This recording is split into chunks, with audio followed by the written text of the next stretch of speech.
said, what's James's recurrence rate if he does not do radiation? And he said, 2%. And I said, okay. What's the secondary cancer rate if he does do radiation? And he said, 3%. I said, so done. He's not doing radiation. If he has a higher percentage of a secondary cancer than he does recurrence, we're not doing this. And I mean, I left very heated, but like, those are the types of decisions that literally parents are having to make. And again, I felt like I had the trump card. I had my dad, a professionally trained radiologist that I had in my back pocket. But these are the questions that parents are being asked. And I think a lot of times people think, oh, well, you know, I love our oncology team at University of Iowa. We had really great experiences. But these are not perfect humans, not perfect protocols, not perfect treatments. And every parent has to advocate for their child. And I think that's what people don't understand is the treatment plans and care for pediatric cancer is so outdated that literally this is in the hands of parents sometimes. Yes, you are your children's biggest advocate, 100%. And you have to not ever be afraid to ask and demand. You also pick your team. Like that's flat out, you pick your team. If you're not happy with one more or one or the other, even I don't care if you're not happy with the janitorial staff, you pick the team that is going to be near your child. You know, listen, there was one doctor and one nurse during our daughter's stem cell transplant. They were not allowed in her room because their attitude sucked.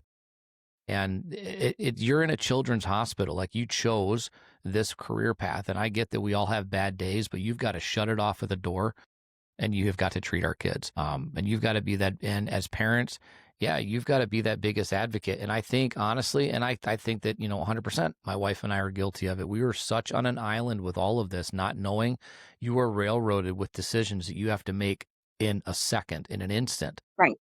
And a lot of us, yes, I think we just go along because we trust the medical staff. We trust the team. We trust what they're telling us and that that's the best course of action. And, you know, maybe it is, but you should always question things and you should always wonder why something is happening. And a lot of times, and I know I felt that anytime I questioned any type of I almost felt like I was being shunned. I was being, you know, like, how dare you with my medical degree? And listen, I had a conversation, actually it was a very heated argument with somebody on social media one day when they said, do you think you're smarter than a doctor? And I said, yes, not because I don't have a medical degree, I said the medical degree, but because I lived it and I never got to turn it off. I never got to clock out and go home. So yes. And we as parents know our kids better than anyone. Yes, that's what I was just going to say. No, I'm not smarter than a doctor, but I know my child better than they do. I remember being in the PICU after his surgery and the PICU team, obviously I didn't know any of them because we were always up on the oncology floor.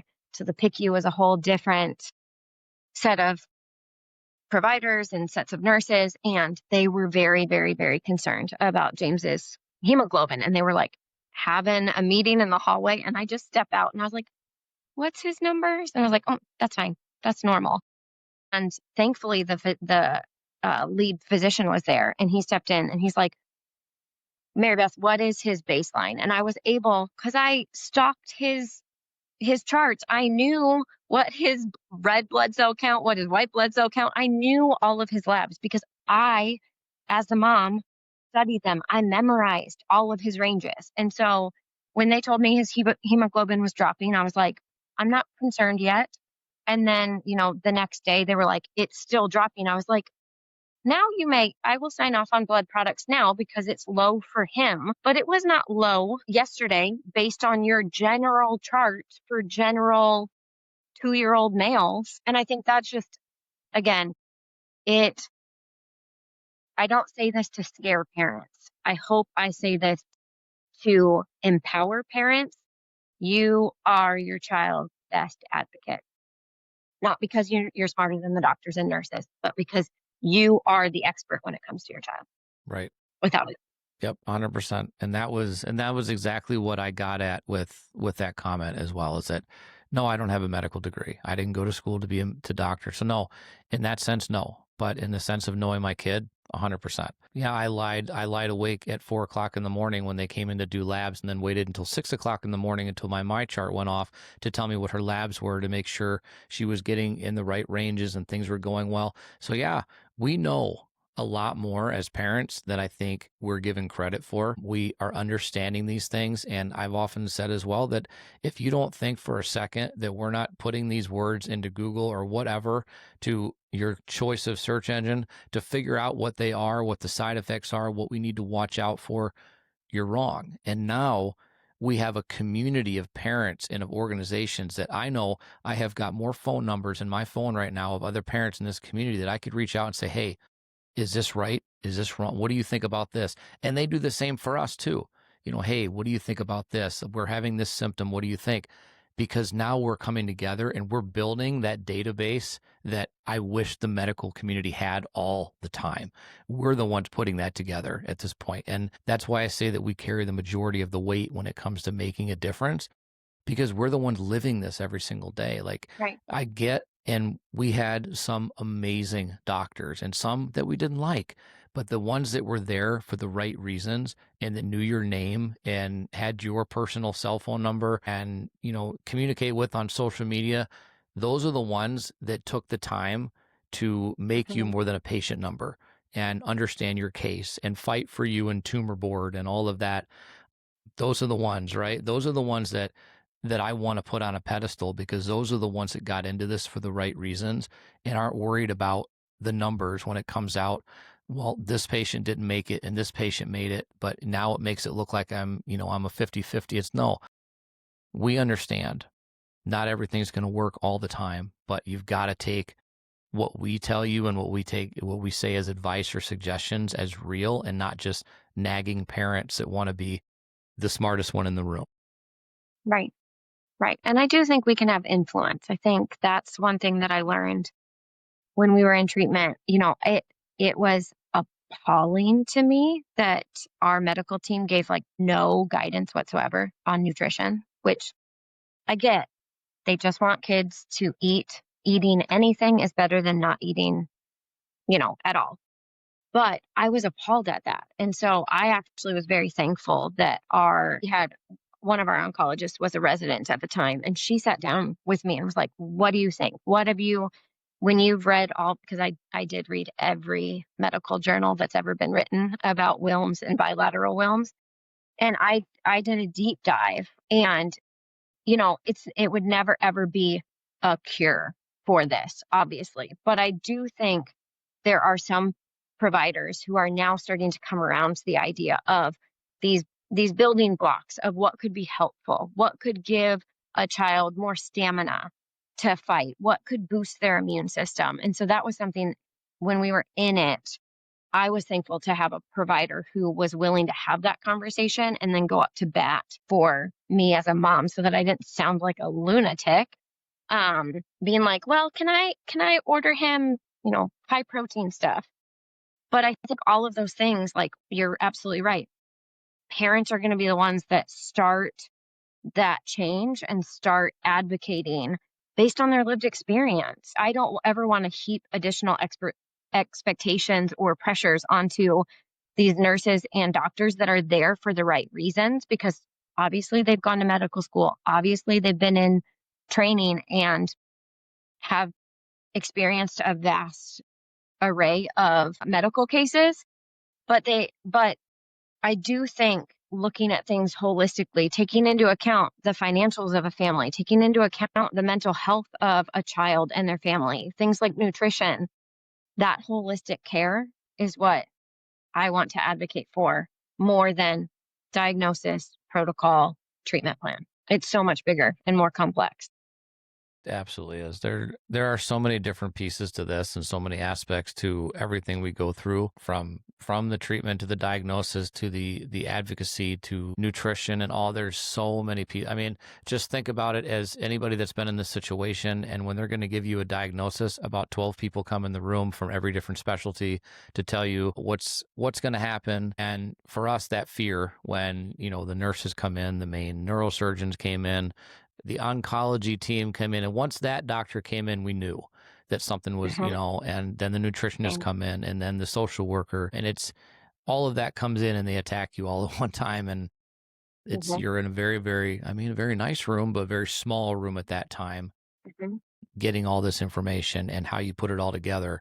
It definitely is going to help, or it's going to dictate what the outcome is going to be later on, and how you are, and honestly, how you're perceived as a parent, perceived as an advocate for your child. And there are so many different avenues out there. So when it comes down to it, the message is always going to be, never be afraid to ask, never be afraid to demand, never be afraid to research. Absolutely. Always be okay with accepting help. I will tell you that my wife and I are terrible at asking for help. We were always that couple that helped everybody else, and that's not to put ourselves in the limelight. It's just the way that it was. And when we got to the position where we were the ones needing help, we're still trying to figure out that it's okay to do that, and that it's okay to ask for assistance, because you know what? That really just shows strength, because you know you have to let go of some of that and find a way to allow people to be there for you, so that you can fight this without the added stress of the rest of your life coming down.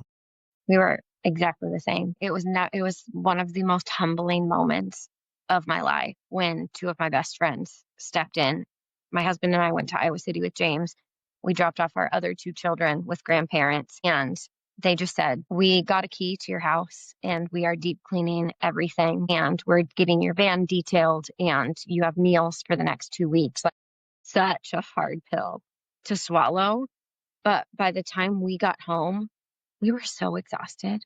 Like, literally, I was like, I cannot think of what even is tomorrow, because I was so exhausted from the week before. And so, oh man, I think that concept of asking for help, being willing to ask for help and being willing to accept help, and then not to feel the pressure. I was the crazy mom that was like, but I need to say thank you to everybody. And it's like, I finally got to the point that even I delegated that out. I said, hey, friend, here is our carrying bridge. Here is our receipts from our GoFundMe.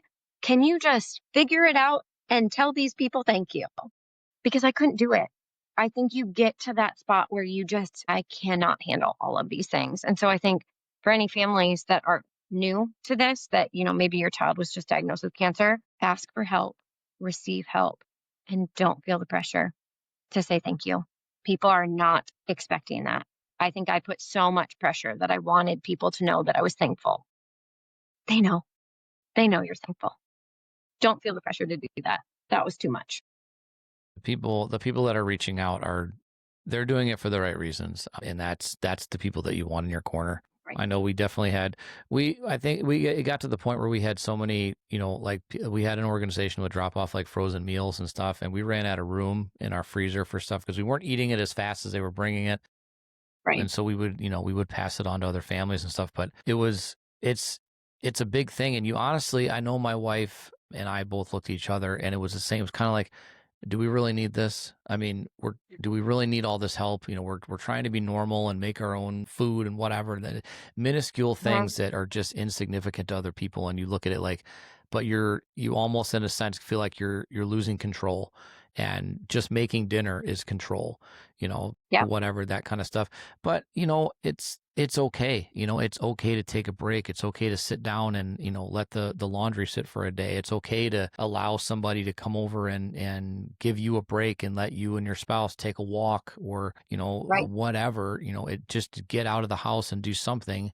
And, for my wife and I, our anniversary was, a month before our daughter passed, and it was, we're sitting at home and we're just kind of going through life. It's just, we're trying to focus on her. And we had a friend, and she said, I'm coming over to sit with her. You guys are getting out of the house.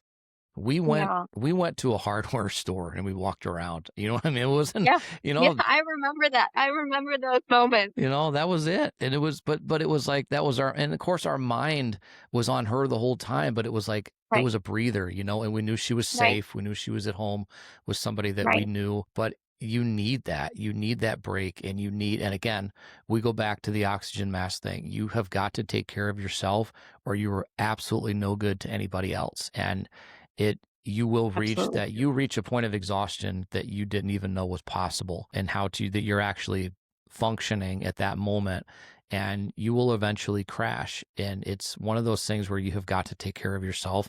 Listen, again, I've said it probably 20 times now, we're all guilty, right, of these types of things. We are not going to take care of ourselves because we're focused on our kid, but you've got to. You have to make sure that you're okay. You have to make sure that you are as mentally as okay as you can be, physically okay as you can be. Take care of yourself. Your kids, I promise you, they know how much you love them. They know how much you're doing for them. No matter how old they are, they know. Right. You don't have to Right. worry that you ever think that you're abandoning them or you're not being there because you had to go out and take a walk or something like that. They understand. Yeah. I always like asking this question to other parents, but I don't know if you were similar to me, but I dreaded the question or the statement, I guess. Well, let me know how I can help. Did you experience that as well, where people would say that and it would just like make your head want to explode? Yeah, because we don't know. Like, you let me know how I can help. Honestly, I don't know right now. I can't, like, I don't have a list. I don't have words to throw out there. It's, we've talked about it. I've had other guests and we kind of talk about it too. It's that the best support you can give is but just by offering it. Hey, can I come over and bring your groceries to you? Can I come over and whatever? Can I come over clean your house? Can I come over watch your kids and you can take a break? Hey, can I take you out to coffee? Just offer. Like, asking what we need, you're most likely going to get the response either we don't know or nothing. We're good. Nope. We're okay.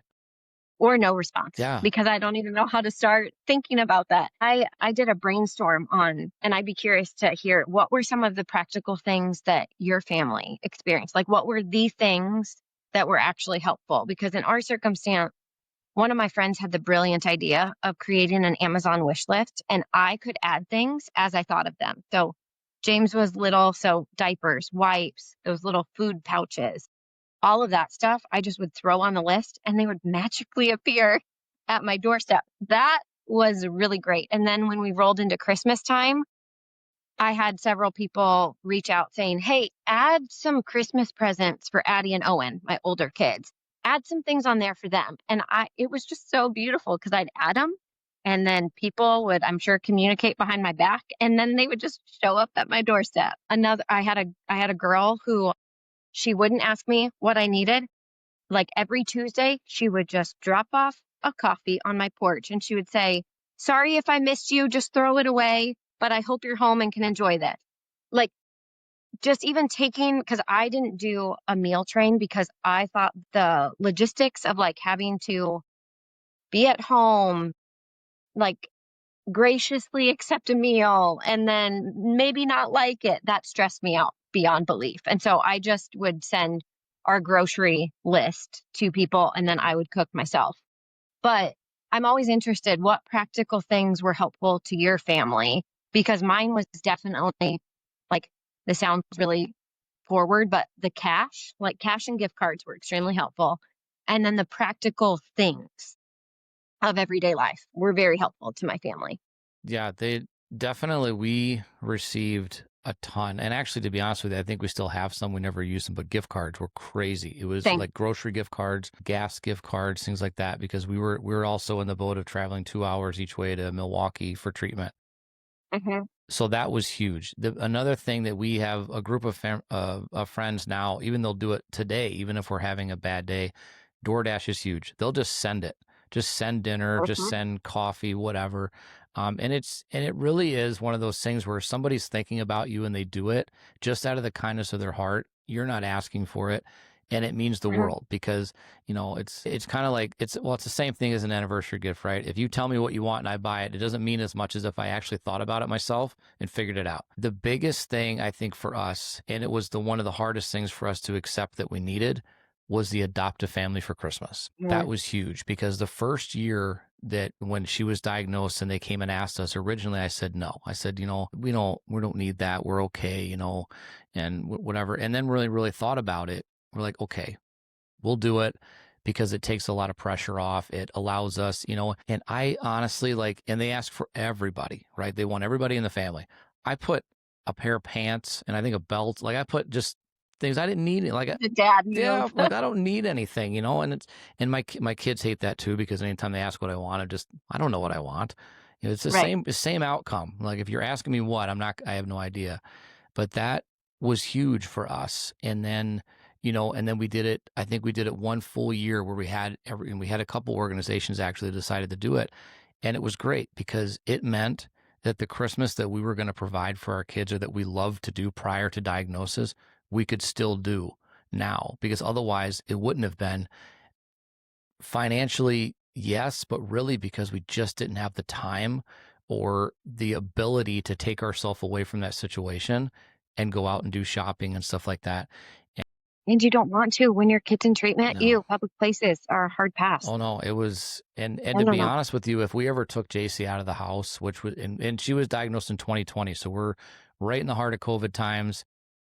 Everything is, she was diagnosed in January. The world shut down in March. So we're right in the heart of it. We can't even leave the house essentially except to go to treatments. We broke the rules. We broke the rules for our neighbors because she would go to treatment and come home, and that was her only socialization. And that's what they did. And it was really cute. We've got between the houses where my other daughters, and they created this string pulley system between the two houses and the windows, and they were transferring. It's amazing. And every night at 7:00, we got to go in there, and they're like sending notes. And I think one time they sent a roll of toilet paper because everybody knows the joke about toilet paper in COVID Yes, times. yes. And during COVID, yeah. But that was that normalcy that you're looking for. And then that normalcy of like providing that Christmas thing, that was for us, that was huge, trying to continue to do that and having people want to do and have friends even afterwards when we didn't do the adoptive family that were still coming to us saying, hey, we want to buy things for your kids. We want to do this. And we'd say, you don't have to do that, but, we appreciate that you want to do that. And it meant a lot because, you're in a situation where, again, you don't want to ask for help. You don't want to be, as my wife would call it, a charity case. Absolutely. You don't want to be known as that. You want to be the one providing the charity to people and providing what you can. But again, finding that normalcy that it's okay to ask for help and accept these types of things. Listen, it's the littlest things. It's, yes, Christmas is huge, but I mean, coffee on the doorstep, dropping off things, just picking up whatever, you're dry cleaning and bringing it to your house. I mean, listen, all these little things mean so much because it's that one extra little stressor we don't have to worry about. And it's 20 minutes, 30 minutes more that we get to just spend with our kid, which you cannot replace. Yep. Yep. That's the heartbeat that I've heard from every single parent is, don't ask me what I need because I don't know. Just do something. Just do something.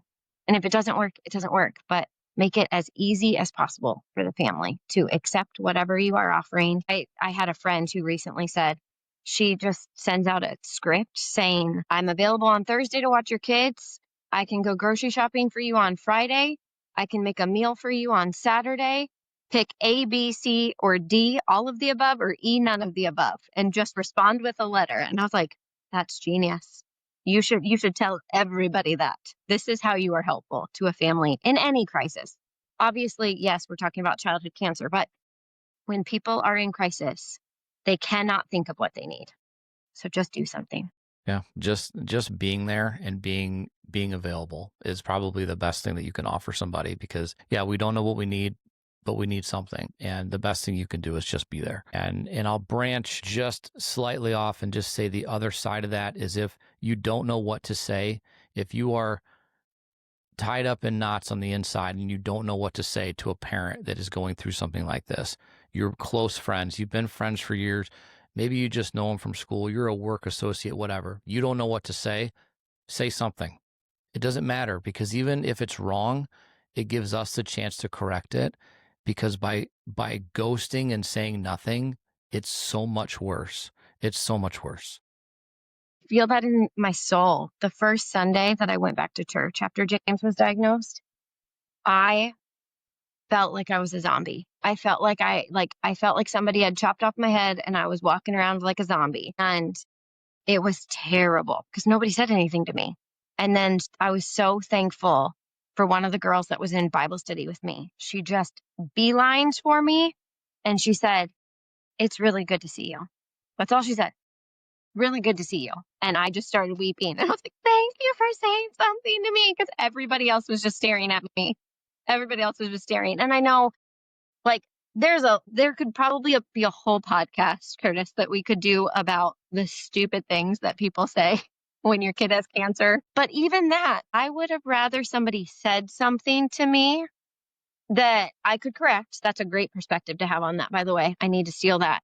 That I could correct or that I could laugh about later. Maybe that's really petty of me, but I had a text string with some of my best friends that was like, this idiot just said this to me and told me about this magical mushroom that's magically going to heal James. And I got to like laugh about it, which what they said was not appropriate, but I got to laugh about it. And so I think that's brilliant that, yes, even if you don't know what to say something or like at least acknowledge them.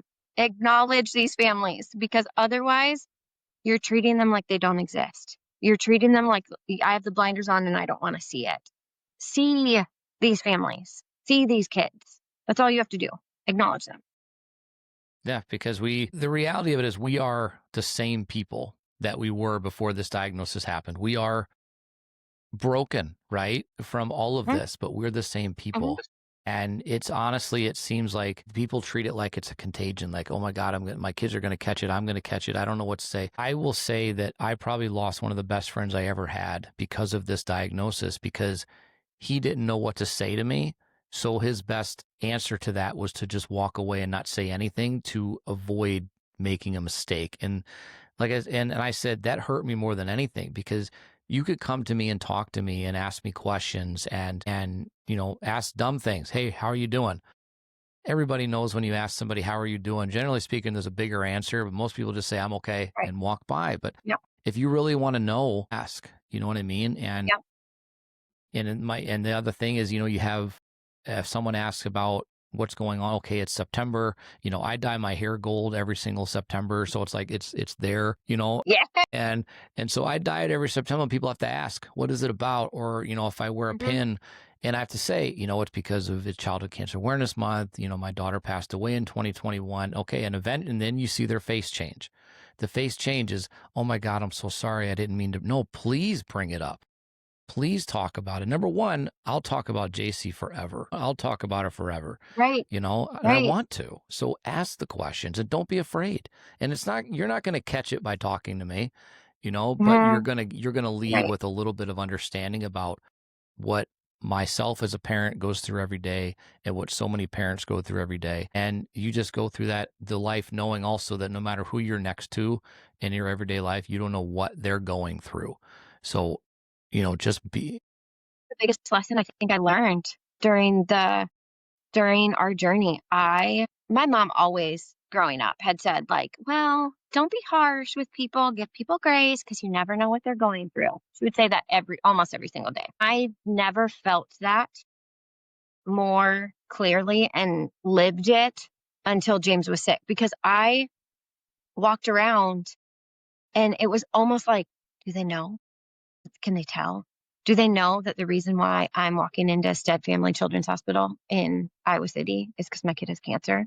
Do they know that the reason why I have a sign on my door with a 50 million rules on it about coming into our house is because my child is immunocompromised? Do they know why I'm getting all of these Amazon packages? Like, I constantly just thought, do they know? Like, or if this person who was rude to me at the grocery store, if they only knew, if they only knew. And I think that has been a learning, not just for myself, but for especially my two older kids. Gosh, they're compassionate and understanding because they lived this right alongside of us. My older kids were 6 and 4-ish when James was diagnosed. And so at a very young age, I think they learned some hefty lessons in compassion and giving grace to others because we truly do not know what people are going through. And I think it was a very good lesson in actually practically living that out, having gone through this, is because it's so true. We don't know what is going on with people. Yeah. And I wish that more people could understand that, and especially in a world like today, I wish that everybody could just see eye to eye. And listen, we don't have to agree on everything. Right. We don't have to agree with anything, to be honest with you, but difference in conversation and difference in opinions and difference in all of that is really what starts change, because it gives people the ability to understand how other people think and how other people live, and that we're not lemmings. You know what I mean? We're all individual people, and we're going through day-to-day things, and we all have things that are going on in our lives, and how we choose to deal with them, dictates how people kind of act around us. When you're going through, a battle like this, you just want people to look at you like you're just a normal person. Don't look at us like we've done something wrong here. And, yeah, and we do, like I said, when we broke the rules a little bit, but as we were getting close to, the end of treatment, yeah, we would go out, we would take her out of the house, because you know what? She deserved to be out of the house and not stuck in, in the room all the day. And yeah, and there would be stares, because she lost all of her hair during treatment, and, there would be stares. And we never really confronted anybody, but it was always a conversation that my wife and I had. Do we confront somebody and say, what is it that you're thinking when you're staring at her?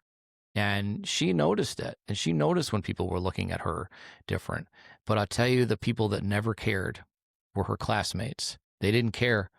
They were so happy to have her come back. She tried to go back to school for a little bit. And, at that point, she was just wanting to be a part of it, and they didn't care. They just accepted her. They were happy to have their friend there.